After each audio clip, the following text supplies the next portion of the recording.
뭐 오늘까지는 약세 혹은 혼조세가 이어질 수밖에 없죠. 그런데 그 안에서 미국의 흐름을 한번 확인을 해 볼게요. 전반적으로 뭐 혼조세가 이어지는 모습에서 엔비디아는 어제 긍정적인 얘기가 나왔습니다. 뭐 중국 수출을 하겠다, 통과를 했다라는 얘기가 나왔음에도 불구하고 약세가 이어졌어요. 그 이유는 뭐냐면 중국 쪽에서 엔비디아 물건을 받지 말아라. 뭐 이런 뉘앙스의 발언이 나왔기 때문에 하락으로 마감을 하는 모습이었고요. 그 외에 TSLA, 테슬라죠. 테슬라의 흐름을 확인해 보게 되면 어제 FSD에 대한 얘기가 나왔습니다. 그 때문에 국내 증시 쪽으로 보게 되면 자율주행에 대한 모멘텀이 형성이 되었다라고 보시면 될 것 같고요. 자, 밑에 보시게 되면 JP모건이죠. JP모건이 약세가 이어지는 모습이었는데 아마 금융주 전반적으로 어제는 좋지 못한 모습이었습니다. 그 이유를 하나하나 확인을 해보도록 할게요. 자, 러셀 2000은 금리나 기대감의 상승으로 마감을 했습니다. 일반적으로 금리 인하가 된다라고 얘기를 하는 건 중소형주의 호재가 될 가능성이 높아요. 그 이유는 뭐냐면 우리 돈을 빌리러 갔을 때 신용이 좀 낮았던 그런 사람과 신용이 높았던 사람들이 돈을 빌릴 때 대출 금리 문제가 있잖아요. 그러다 보니까 중소형주의 경우는 금리 이자 비율이 상당히 높다라고 보시면 될 것 같습니다. 그래서 금리 인하가 되게 되면 여기에서 나가야 되는 지출이 줄어들 가능성이 높기 때문에 러셀 2000이 상승을 하는 모습을 보여주었다라고 생각을 하시면 될 것 같아요. 자, 그 다음에 백신주가 약세가 이어지는 모습이었는데 미국 FDA에서 코로나19 백신 사망자 원인을 조사한다라는 얘기가 있었습니다. 뭐 그 때문에 모더나를 포함을 해서 파이자 역시 약세가 이어지는 모습을 보여주었고 국내 증시로 보게 되면 이 역시 국내 증시에서도 제약바이오에 대한 흐름이 그렇게 좋지는 않았다라는 걸 확인을 해볼 수가 있을 것 같죠. 자, 그 다음에 JP모건에서 얘기를 한 건데 은행주에 대한 얘기가 나온 거죠. 이 소비자 건전성 우려가 존재를 한다. 즉 돈을 빌리는 사람들이 많은데 이 빌리는 사람이 제때 갚아야 되는 거죠. 그런데 경제가 조금 힘들어지게 되면 이 소비자 건전성이 약화가 되는 거죠. 그러면 은행에서는 이거를 막기 위해서 비용이 더 발생을 한다라는 얘기가 나오고 있습니다. 그러다 보니까 은행주가 약세가 이어졌는데 은행주의 약세는요 다우지수의 약세로 이어진다라고 생각을 하시면 될 것 같습니다. 따라서 다우지수가 오늘 하락한 건 다우지수에 포함이 되어 있던 은행주들의 약세 때문이었다라고 생각을 하시면 될 것 같고요. 그 다음에 암호화폐와 금 관련주가 상승을 하는 모습을 보여주었습니다.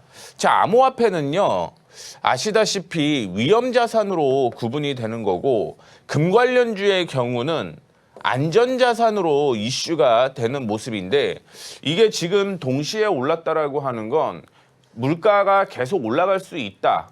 그런 의미로 해석을 하셔야 될 것 같아요.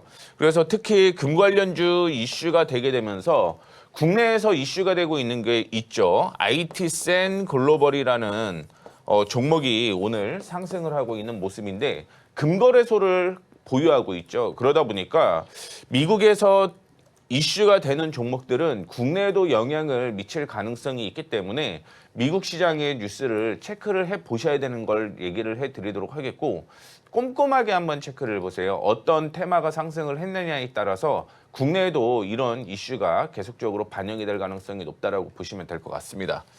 자, 다음으로 지수는 여전히 4,180포인트가 저항이고요. 지지는 4,065포인트로 형성이 되어 있습니다. 뭐 내일 어떤 변화가 있을지는 모르겠죠. 금리 인하를 하게 되면서 파월 의장이 향후에도 금리를 계속 인하할 것이다라는 얘기를 하게 되면 주가는 상승을 하는 거죠. 그런데 미국 쪽에서 확인을 해보게 되면 점도표 이슈를 봤을 때 내년에는 한 차례 정도 금리 인하할 것이다라는 얘기가 있기 때문에 이 우려로 미국이 횡보장세가 이어졌다라고 보시면 될 것 같은데 어떤 발언을 했고 누가 금리 인하에 찬성을 했고 반대를 했는지를 계속적으로 확인을 해봐야 될 것 같습니다. 있습니다. 그게 12일 날 나온다라고 얘기를 했습니다. 그래서 만약에 금리 인하가 된다라고 얘기를 하고 향후의 발언도 역시 긍정적이다라고 얘기를 하면 4,180포인트는요. 저항이 아니라 이렇게 지지가 형성이 되게 되면서 추가적인 상승이 이어질 가능성이 높다라고 보시면 될 것 같고요. 만약에 그렇지 않고 파월 의장이 내년에 금리 인하 몇 번 할지 나도 잘 모르겠어. 지금 경제가 나쁘지 않아라고 얘기를 하면 4,065포인트를 확인해 보셔야 됩니다. 4,065포인트를 이탈을 하게 되면 추세는 다시 한번 이전의 저점이었던 3,860포인트까지는 하락을 했다가 반등 나올 가능성이 있기 때문에 이 지수 포인트 기억을 해주시면 좋을 것 같습니다. 자, 코스닥 역시 이전에 저항 부근을 돌파하지 못하고 횡보장세가 이어지는 걸 확인을 해볼 수가 있겠죠. 중요한 지수 포인트는 현재 931포인트가 저항으로 형성이 되어 있고요. 지금 이 저항을 뛰어넘으면 955포인트까지 추가적인 상승이 이어질 가능성이 높습니다. 그런데 내일 만약에 안 좋다라고 얘기를 하게 되면 915포인트가 지지가 되는지를 확인해 보시면 될 것 같고요. 만약에 이 지지를 이탈을 하게 되면 그 다음에도 당연히 추가 하락이 이어질 가능성이 있죠. 고점을 한번 쭉 연결을 해보시게 되면 아마 890포인트까지는 915포인트를 이탈하면 하락할 가능성이 있기 때문에 그때는 리스크 관리를 하라는 말씀을 해드리도록 하겠습니다. 자, 그 다음에 오늘 시장을 확인해 보게 되면 역시 SK 하이닉스에 대한 상승이 있었다라고 보시면 될 것 같고요. 삼성 SDI도 오늘 상승을 하고 있는 모습입니다. 그 외에는 전반적으로 약세가 이어지는 모습인데 계속적으로 확인을 해봐야 되는 게 이번에 산타랠리는 코스피가 아니라 코스닥이 될 가능성이 높다라는 증권가의 의견이 계속 있다라는 걸 참고를 해주시면 좋을 것 같고요. 물론 대형 종목들이 이슈가 돼야지만 중소형주 혹은 코스닥도 상승 여력이 있다라고 보시면 될 것 같은데 지금은 앞서 미국처럼 러셀 2000이 상승한 것처럼 중소형주 위주의 매매를 단기 트레이딩 관점으로 보셔야 된다는 거 말씀을 해드리도록 하겠습니다. 자, 오늘 특별한 이슈를 확인을 해보게 되면 이 내용이 있으면 안 되는데 들어가 있네요. 자, 유리기판 테마가 형성이 되었습니다. 오늘 뭐 아시다시피 뭐 JNTC 뭐 이런 종목이나 필옵틱스 그 외에 태성 같은 종목들이 상승을 하고 있는 모습인데 아마 HBM이 이슈가 되고요. 내년부터는 유리기판 기대감이 모멘텀이 형성이 될 가능성이 높다라는 거 참고해 주시면 좋을 것 같습니다.